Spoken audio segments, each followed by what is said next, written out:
Assalamu alaikum wa rahmatullah. Hello, my dear students. I hope you're doing well and eagerly waiting for another new speaking class. Yes, I'm here with a brand new class. Today's topic is introducing yourself in English. অর্থাৎ ইংরেজিতে তোমার নিজেকে তুমি কিভাবে পরিচয় দেবে, অন্যের কাছে পরিচয় তুলে ধরবে, এই বিষয় নিয়ে মূলত আজকের ক্লাস। আশা করি আমি তোমাকে যে 10টা ফ্রেম দেব, 10টা সেন্টেন্স দেব, এটা দিয়েই তুমি তোমার যে কোনো পরিস্থিতি কাভার করে নিতে পারবে ইনশাআল্লাহ। স্ক্রিনে দেখো আমি 10টি বাক্য লিখে রেখেছি। এই 10টা হচ্ছে বেসিক বা একেবারে মৌলিক বাক্য। এর সাথে রং রস মিশিয়ে আরেকটু এক্সট্যান্ডেড করে বড় সম্প্রসারিত করে সেটাকে কিভাবে আমরা অ্যাডভান্স লেভেলে নিয়ে যেতে পারি সেটা দেখাবো। তো বেসিকটা কাদের জন্য? বেসিকটা হচ্ছে হরহামেশায় তুমি সব জায়গায় এটা ব্যবহার করতে পারো। বাট অ্যাডভান্স বলতে আমি বলতে চাচ্ছি আইএলস, প্রফেশনাল কোনো সেক্টর, এই জায়গাগুলোতে ব্যবহার করবে, কেমন? আর বেসিকের সঙ্গে যদি অ্যাডভান্সটাকে মিক্স আপ করো তাহলেও সেটা মাঝে মাঝে খুব ভালোই শোনাবে, ভালোই দেবে কাজে, আশা করা যায়। ওকে, সো এই হচ্ছে 10টা সেন্টেন্স। তো ধরো তোমাকে ফার্স্টে কেউ বললো যে ইন্ট্রোডিউস ইয়োরসেলফ। এই জায়গাটা একটা জিনিস অনেকে ভুল করে ফেলে। ইন্ট্রোডিউস ইয়োরসেলফ বললে অনেকে অনেক লম্বা করে, অনেক সময় নিয়ে ইংরেজিতে তাকে তুলে ধরে। কিন্তু মনে রাখবে 1 থেকে 3 মিনিটের ভিতরে তুমি যদি তোমার নিজেকে উপস্থাপন করতে পারো, সেটি হচ্ছে একেবারে আদর্শ মানের একটা উপস্থাপন। যেমন দেখো স্ক্রিনে তোমরা যেটা দেখতে পাচ্ছ, ভাইবা বোর্ডে 3 জন বিচারক বসে আছেন, সামনে একজন ক্যান্ডিডেট, ওনাকে প্রশ্ন করা হচ্ছে।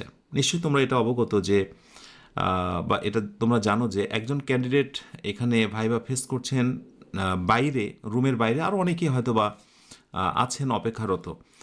সুতরাং তুমি যদি অনেক লম্বা সময় ধরে কথা বলো, নিজেকে পরিচয় করিয়ে দাও, ইংরেজিতে উপস্থাপন করো, তাহলে বিচারকটা মাঝে মাঝে বোরিং ফিল করতে পারে, অথবা বিচারকটা তোমাকে মাঝপথে থামিয়ে দিতে পারে, বলতে পারে ওকে ইটস এনাফ। সো আমি চাইবো বা তোমরা ফিল করবে যে যখন তুমি তোমার নিজেকে পরিচয় দিতে যাবে সেটা যেন A to Z শেষ করতে পারো যতটুকু দরকার। এই যতটুকু দরকারের মেজারমেন্টটা হচ্ছে এই 1 থেকে 10 পর্যন্ত, ঠিক আছে? তো ফার্স্টে আমি একটা আইডিয়াল ফরম্যাট, আমি একটা রূপকভাবে একটা ডেমো তৈরি করব। পরবর্তীতে সব শেষে আমি একসাথে বেসিক এবং অ্যাডভান্সে আমরা কি পেলাম সেটাকে একসাথে আমি একটা স্লাইডে দেখাবো। তোমরা চাইলে তখন স্ক্রিনশটও দিয়ে নিতে পারো, ঠিক আছে? ওয়েল, সো ধরো ফার্স্টে কোয়েশ্চেন করা হচ্ছে এরকমভাবে যে ইন্ট্রোডিউস ইয়োরসেলফ, তোমার নিজেকে পরিচয় দাও, যে তুমি আসলে কে, পরিচয় দাও। সো তুমি শুরু করছো নাম্বার 1 এখান থেকে, মাই নেম ইজ, ধরো আমরা একটা কাল্পনিক নাম নিয়ে নিলাম, মাই নেম ইজ রবিন। আমার নাম হচ্ছে রবিন। বলার সময় মাই নেম ইজ রবিন এভাবে না, একটু ফাস্ট, একটু মানে কি বলে, স্ট্রেস দিয়ে একটু জোরে করে বলো, my name is Robin, my name is Robin. Okay, so এই কথাটাকে আমরা যদি একটু অ্যাডভান্স লেভেলে বলতে চাই, আইএলস বা প্রফেশনাল কোনো জায়গাতে, তুমি চাইলে এভাবে বলতে পারো। ধরো আই অ্যাম, আমি একটু গ্যাপ করে দিই, কেমন? আমি একটু গ্যাপ করে দিই যাতে করে তোমরা ইটস, সরি,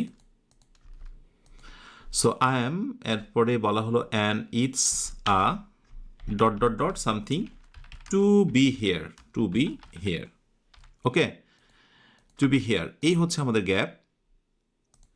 এইটা হচ্ছে অ্যাডভান্স লেভেলের ফার্স্ট সেন্টেন্স, প্রথম বাক্যটা। তুমি নর্মালি বলবে যে মাই নেম ইজ রবিন, কিন্তু একটু অ্যাডভান্স লেভেলে আইএলস বা একটু অন্য হায়ার লেভেলের জায়গাগুলোতে বলো I am Robin and it's a pleasure to be here.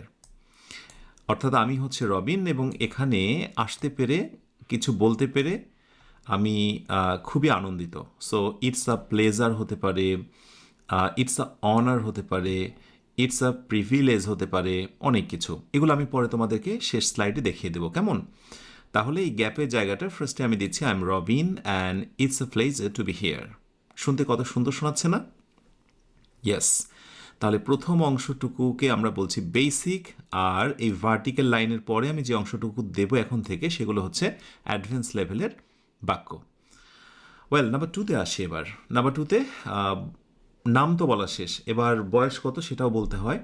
So I am, বয়স ধরো বললাম 25, I am 25 years old, I am 25 years old, আমার বয়স 25 বছর। এখন এটাকে যদি আমরা একটু অ্যাডভান্স লেভেলে বলতে চাই তাহলে একটা ছোট্ট একটা ফ্রেম ব্যবহার করতে পারি আমরা। সো কি বলবো?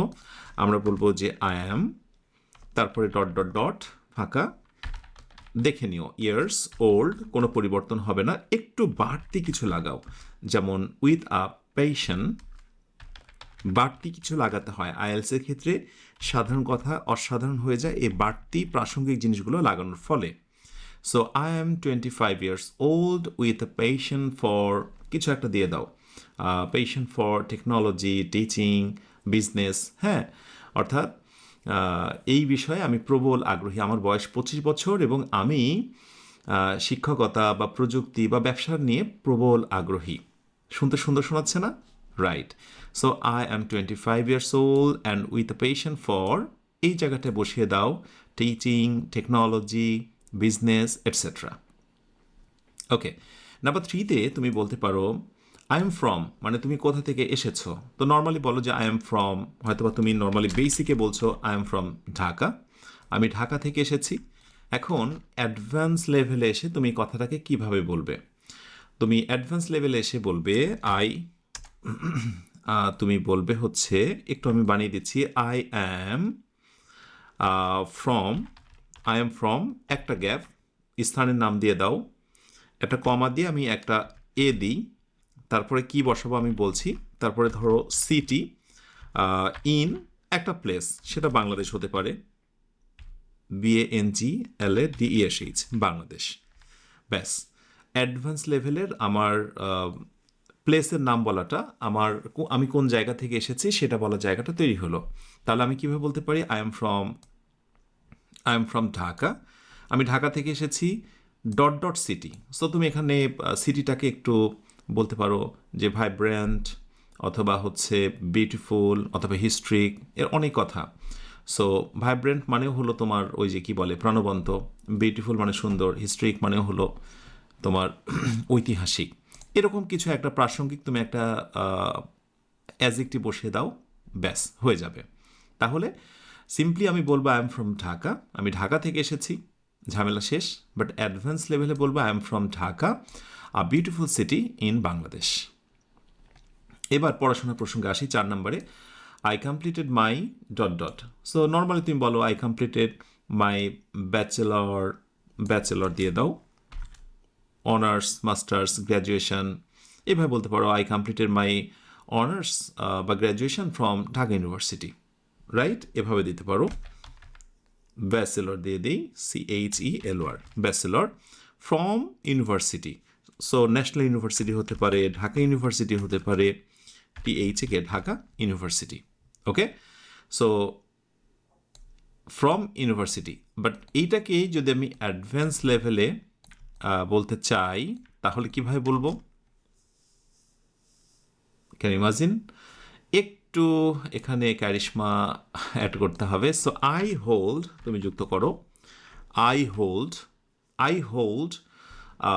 তুমি বললা যে ব্যাচেলর ডিগ্রি, এরপর কোথায়?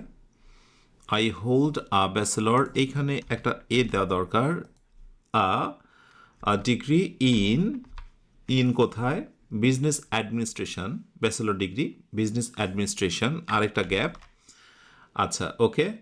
আর ফ্রম কোথা থেকে? স্থানের নাম, ঢাকা ইউনিভার্সিটি, ঠিক আছে। কি নিয়ে? উইথ, এইখানে একটা গ্যাপ, উইথ CGPA বা সামথিং কিছু। আমি একটু বলি এবার, আই হোল্ড আ, খেয়াল করো, I hold a bachelor's, I hold a bachelor's in business administration from Dhaka University with good grade, অথবা with good something distinction ইত্যাদি। ওকে, সো এই জায়গাতে আমরা এক্সট্রা 4টা গ্যাপ তৈরি করে দেখালাম। ওকে, ওয়েট করো, সব শেষে একসাথে আবার দেখাবো, টেনশনের কোনো কারণ নেই। ব্যাস, তাহলে এইটাকে সুন্দর শোনায় এবং বেশি স্ট্যান্ডার্ড শোনায়। নাম্বার 5-এ এরপরে আমরা একটু আমাদের ভালো মন্দের বিষয় নিয়ে কথা বলতে পারি। I was a good student in my college or university. কলেজের হলে কলেজ, ইউনিভার্সিটি হলে ইউনিভার্সিটি, যেখানে যেটা লাগবে তুমি সেটা বসাবে। যেহেতু আমি এখানে ইউনিভার্সিটি বেজ ইনফরমেশনগুলো দিচ্ছি, সেখানে আমি ইউনিভার্সিটিটাকে প্রায়োরিটি দিচ্ছি। তাহলে নর্মালি লিখবো I was a good student in my university. আমার ইউনিভার্সিটি লাইফে আমি বেশ ভালো স্টুডেন্ট ছিলাম। এরপরে আমরা যদি এটাকে অ্যাডভান্স লেভেলে এইটাকে নিয়ে যেতে চাই এই কথাটাকে, তাহলে আমরা কি বলতে পারি? এখানে যেটা করতে পারি আমরা সেটা হচ্ছে ডিউরিং, এই কথাটা লাগাতে হবে। ডিউরিং মাই স্টাডিজ, অর্থাৎ আমার পড়াশোনা চলাকালীন সময়ে আমি কি বলতে পারি? আই পার্টিসিপেটেড, পার্টিসিপেটেড, বানানটা একটু মিস্টেক হয়েছে, পার্টিসিপেটেড, হ্যাঁ। আই পার্টিসিপেটেড ইন, আমি অংশগ্রহণ করেছিলাম কিছু একটা জায়গায়, হতে পারে ডিবেট, তাই না? During my studies I participated in debate, একটা ডিবেটে আমি অংশগ্রহণ নিয়েছিলাম। ডিবেটে অংশগ্রহণের সাথে অথবা রিসার্চ, স্পোর্টস, কিছু একটা। হুইচ এখানে তুমি লাগাও, হুইচের পরে তুমি দাও ইমপ্রুভড মাই কিছু একটা, সম্ভবত নিচে নেমে চলে আসবে, ইমপ্রুভডের পরে দাও তুমি হচ্ছে মাই SKILL স্কিল। একটু খেয়াল করো, একটু বড় হয়ে গেল লাইনটা। ডিউরিং মাই স্টাডিজ, আমার পড়াশোনা চলাকালীন সময় আই পার্টিসিপেটেড ইন ডিবেটস, তুমি বলতে পারো আমি ডিবেটসে অংশ নিয়েছিলাম। তুমি বলতে পারো রিসার্চ, বলতে পারো স্পোর্টস, অংশ নিয়েছিলাম। Which improved my skill. এখন স্কিলের জায়গাতে তুমি কি দিতে পারো? Leadership skill, communication skill, right? So যেই জায়গাতে যেটা লাগবে, আশা করি এটা বুঝে শুনে দিতে পারবে। নেতৃত্বের কৌশল, যোগাযোগের কৌশল ইত্যাদি। সো এই কথাটাকে তুমি যদি এইভাবে বলো তাহলে সেটা একটু ভালো শোনায় এবং অ্যাডভান্স লেভেলে যায়। ওকে, নাম্বার সিক্সে বলা হচ্ছে I have year of work experience in, বলছে এই সেক্টরে আমার অভিজ্ঞতা আছে। সো আমি বললাম যে I have 2 years of experience in, আমি সেক্টরের নাম দিয়ে দিলাম। ধরো আমি টিচিংয়ের কথা বলছি, যে টিচিং সেক্টরে আমার অভিজ্ঞতা রয়েছে, তাহলে আমি কি বলতে পারি? 2 year এক্সপিরিয়েন্স অফ টিচিং, অথবা 2 years of work experience in marketing, যেখানে যেটা লাগে মার্কেটিং। সাথে এটাও বলে দিই, তোমরা যদি কোনো একটা চাকুরির পরীক্ষা দিতে যাও, কোনো দিন এই কয়েকটি বাক্য কন্ট্রোলে না নিয়ে চাকুরি পরীক্ষা দিতে যাবে না। সাব বলে দিচ্ছি, কারণ অনেক জানার থেকেও বড় কথা হচ্ছে প্রয়োজনীয় জিনিসটা তুমি জানো কিনা। অনেক কিছু জানে, কিন্তু সে তার নিজেকে ইংরেজিতে উপস্থাপন করতে পারে না, তাহলে তার চাকরিটা না হওয়ার সম্ভাবনা অনেক বেশি। সো আজকের পর এই 10টা সেন্টেন্স খুব করে একেবারে মনে প্রাণে গেঁথে রাখবে যে কোনো ইন্টারভিউ যাওয়ার পূর্বে, কেমন? ওকে, সো এখানে আসি ইন মার্কেটিং। সো মার্কেটিংয়ের এই সেক্টরে আমার 2 বছরের কাজের অভিজ্ঞতা রয়েছে। আমি যদি এই কথাটাকে আর একটু অ্যাডভান্স লেভেলে বলতে চাই তাহলে কি হবে? এখানেও মোটামুটি I have 2 years of experience তুমি দিতে পারো। ওকে, একটা কাজ করি, যেহেতু লিখতে গেলে বড় হয়ে যাচ্ছে, সো একটা কাজ করি আমরা। হ্যাঁ, তো যেহেতু একটু লম্বা হয়ে যাচ্ছিল, আমি প্রথম স্লাইডে রাখলাম 1 থেকে 5 পর্যন্ত, আর এই স্লাইডে দিলাম হচ্ছে 6 থেকে 10 পর্যন্ত। আচ্ছা, সবশেষে একসাথে সবগুলো আবার দেখাবো। তো যেটা বলছিলাম যে বেসিকে বলে ফেললাম I have 2 years of work experience in marketing, in teaching ইত্যাদি, এই সেক্টরগুলোতে আমার 2 বছর অভিজ্ঞতা আছে। এখন তুমি ধরো এটাকে বলছো অ্যাডভান্স লেভেলে, তাহলে আই হ্যাভ কি বলতে পারো? নর্মালি ওখানে একইভাবে দিয়ে দাও ইয়ার্স অফ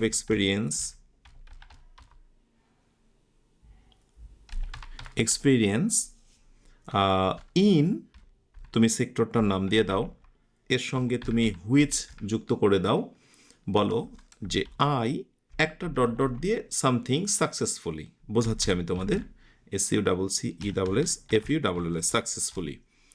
তাহলে এইবার যদি তুমি এভাবে বলো যে I have 2 years of experience in marketing, in teaching, which I, এরপরে তুমি বলো হুইচ আই কি দিতে পারো, ম্যানেজ, বলবো যে ম্যানেজ প্রজেক্ট অথবা লিড টিমস অথবা টট ইংলিশ সাকসেসফুলি, এরকমভাবে কিছু একটা। তো বেশিরভাগ ক্ষেত্রে যেটা হয় লিড টিম, এইটা একটা কমন বিষয়, আমি এটা দিয়ে দিলাম।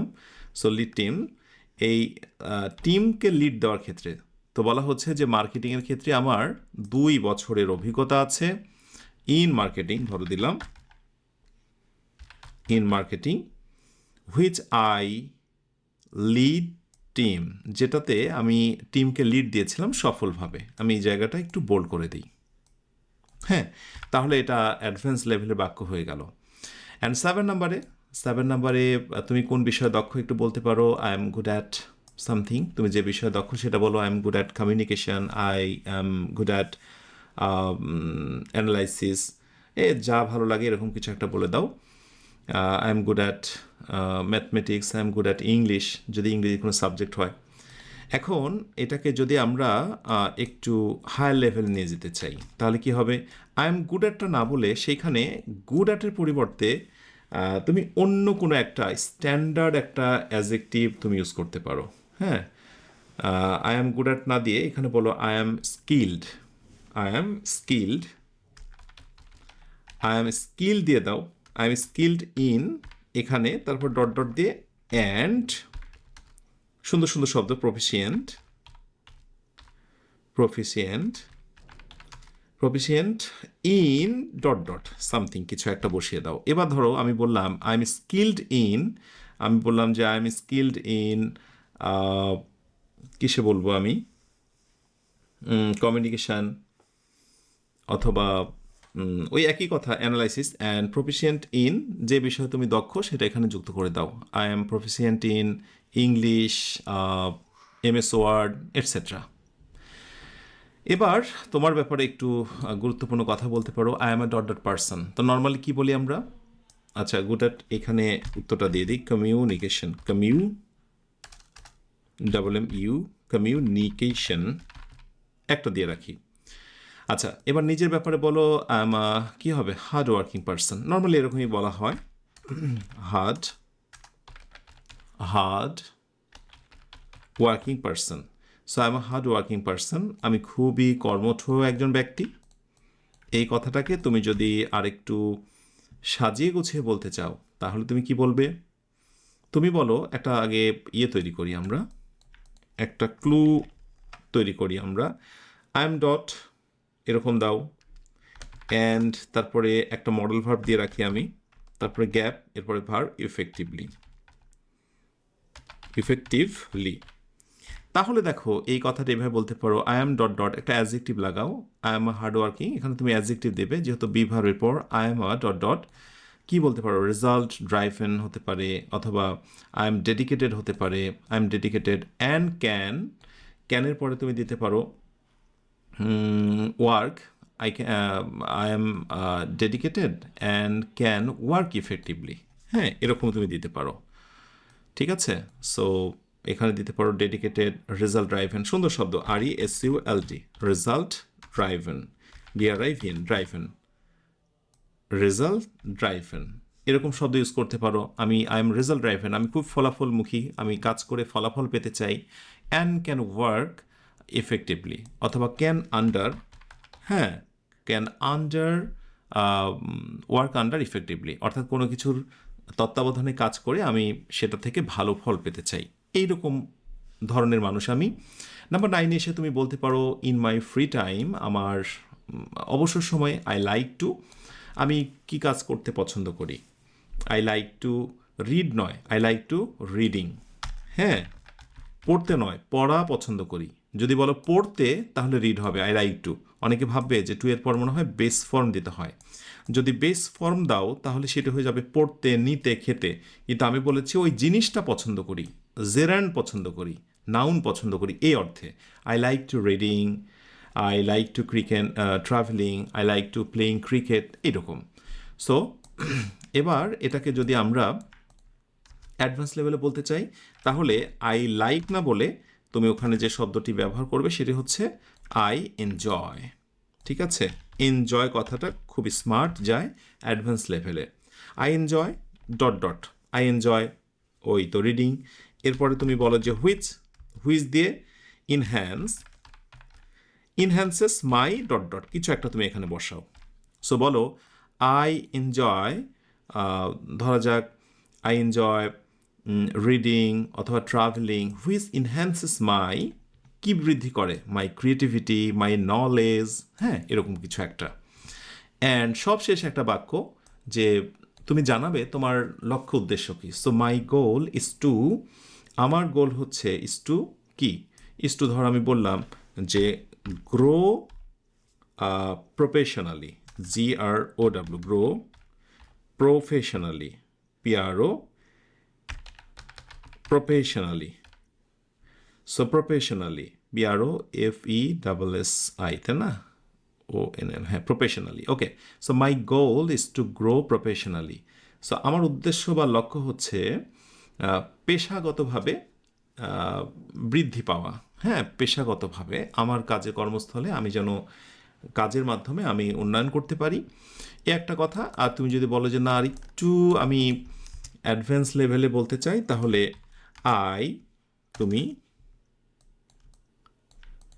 আই অ্যাসপায়ার, এই শব্দটা তুমি ইউজ করতে পারো। আই অ্যাসপায়ার টু, অ্যাসপায়ার পরে টু, তারপর ডট ডট দাও, তুমি একটা অ্যান্ড দিয়ে দাও, মেক, আমি একটু বানিয়ে দিই, তারপরে ইম্প্যাক্ট, ইম্প্যাক্ট ইন, বাকি গ্যাপ যা আছে তাই। তাহলে ব্যাপার হচ্ছে আই অ্যাসপায়ার টু, বলো যে I aspire to excel in my, I aspire to excel in my career, এরকম বলো। I aspire to excel in my career, অর্থাৎ আমি ক্যারিয়ার নিয়ে উন্নত করতে চাই। And make a positive impact অথবা make a meaningful impact in ওই সেক্টরটায়, যে সেক্টরে, in education, in technology, in society, অর্থাৎ যেটা নিয়ে কথা হচ্ছে, যে বিষয়ে ভাইবা হচ্ছে সেই বিষয়টা। ওয়েল, আমি দেখানোর চেষ্টা করেছি বেসিক এবং অ্যাডভান্স লেভেলের দুই পাশে দুইটা বাক্য। অনেক জটিল আর অনেক কঠিন মনে হতে পারে, বাট মনে রেখো তুমি প্রথমে শিখবে বেসিকটা আর এরপরে হচ্ছে অ্যাডভান্স লেভেলেরটা। চলো আমরা একসাথে এক নজরে দেখে নিই যে এতক্ষণ ধরে আমরা কি শিখলাম। ওকে, এই হচ্ছে আমাদের সবশেষ স্লাইড, যেখানে দেখাতে চেয়েছিলাম বেসিক এবং অ্যাডভান্স লেভেলের সেন্টেন্সগুলো একসাথে। এতক্ষণ ধরে আমরা যা যা করলাম, এই পাশের বাক্যগুলো এবং এই পাশের বাক্যগুলো দেখো, যেখানে যেখানে বোল্ড বা মোটা করা আছে সেই সেই জায়গাতে আমরা পরিবর্তন করেছি। এই পাশের বাক্যগুলো, বেসিকের বাক্যগুলো আমরা অ্যাজ ইউজুয়াল সব জায়গায় ব্যবহার করতে পারবো, আর অ্যাডভান্স লেভেলের বাক্যগুলো আইএলস বা প্রফেশনাল এই সেক্টরগুলোতে আমরা ব্যবহার করব ইনশাআল্লাহ। এবং আশা করব শুধু এটি নয়, এরকম একেবারে প্রতিটা জিনিসেরই একেবারেই চমৎকার ম্যাজিক্যাল টেকনিক দিয়ে ভরানো রয়েছে এই বইটিতে, অনলি স্পোকেন। আশা করি বইটি অনেকে সংগ্রহী আছে এবং যারা নিয়েছো তারা স্পিকিংয়ের ব্যাপারে ভিন্ন রকমের একটা অনুভূতি পেয়েছ। আমি বিশ্বাস করি তোমরা অনেক দূরে এগিয়ে যাবে। Yes, I trust you have understood how to present yourself excellently using just a few sentences through these special techniques. I believe, yes, I do believe that if you continue this journey with me and keep up your practice, you will soon develop your strong confidence about speaking. ইনশাআল্লাহ পরবর্তী ভিডিওতে আবারও কথা হবে। আসসালামু আলাইকুম ওয়া রাহমাতুল্লাহ।